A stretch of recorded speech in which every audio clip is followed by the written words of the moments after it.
Pasta cooking চ্যানেলে আপনাদের স্বাগত। আজকে আমি বানাবো বাটা মাছের কালিয়া। খুবই সুস্বাদু একটি রেসিপি। বাটা মাছটি আমি ধুয়ে নুন হলুদ মাখিয়ে রেখেছি। এরপর কড়াইতে সর্ষের তেল নিয়ে নেব।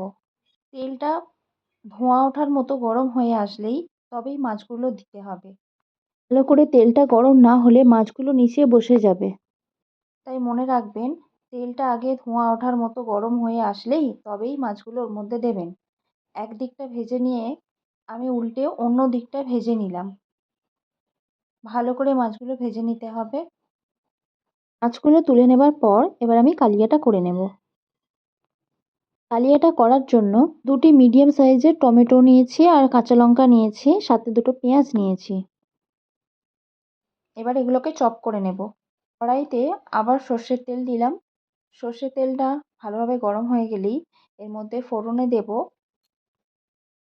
কাঁচা লঙ্কা, শুকনো লঙ্কা আর কালো জিরে। কালো জিরে হাফ চা চামচ মতো দিয়েছি। ফোড়নের গন্ধটা ছেড়ে দেওয়ার পরই চপিং করে রাখা পেঁয়াজগুলো দিয়ে দেব। মিডিয়াম ফ্লেমে রেখে পেঁয়াজগুলোকে আমি নাড়াচাড়া করব। কিছুক্ষণ পর যখন পেঁয়াজগুলো বাদামি হয়ে আসবে, সেই সময় আমি এর মধ্যে টমেটো কুচিগুলো দিয়ে দেব। টমেটো কুচির কাঁচা গন্ধটা চলে যাওয়া পর্যন্ত আমি এটাকে নেড়ে চেড়ে নেব। মিডিয়াম ফ্লেমেই রাখতে হবে। তারপর এর মধ্যে দিয়ে দেব 1 চামচ আদা রসুন বাটা। আদা রসুন বাটাটাকে ভালো করে নেড়ে চেড়ে নিয়ে একটু কষিয়ে নিতে হবে। কিছুক্ষণ হয়ে গেলেই এর মধ্যে দেব হলুদ গুঁড়ো 1 চা চামচ, লঙ্কার গুঁড়ো 1 চা চামচ, জিরে গুঁড়ো হাফ চা চামচ আর ধনে গুঁড়ো হাফ চা চামচ। এরপর এটিকে আমি ভালো করে নেড়ে চেড়ে কষিয়ে নেব। তেলটা ছেড়ে এসেছে। এবার আমি দিয়ে দিলাম হাফ চা চামচ কাশ্মীরি লঙ্কার গুঁড়ো। তারপরে আবারও নেড়ে চেড়ে একটু কষিয়ে নেব। এবার একটু জল দিয়ে কষাবো। জল দিয়ে কষাতে কষাতেই আমি এর মধ্যে দেব স্বাদ অনুযায়ী নুন।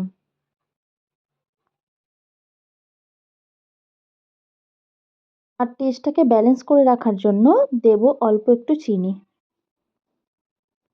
ভালো করে নেড়ে চেড়ে তেল ছাড়লেই এর মধ্যে দিয়ে দেব জল। তারপর গ্রেভিটা ফুটে আসলে এর মধ্যে মাছগুলো একে একে ছেড়ে দেব।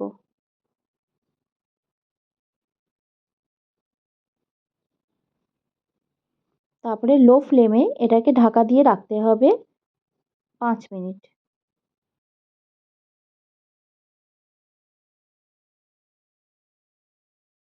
5 মিনিট ঢেকে রাখার পর এটা হয়ে এসেছে।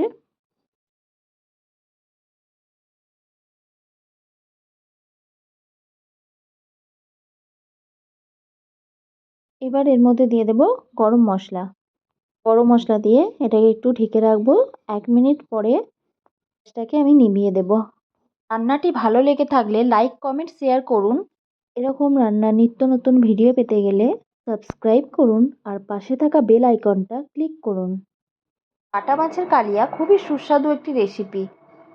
বাড়িতে বানানোর অনুরোধ রইল। Thank you.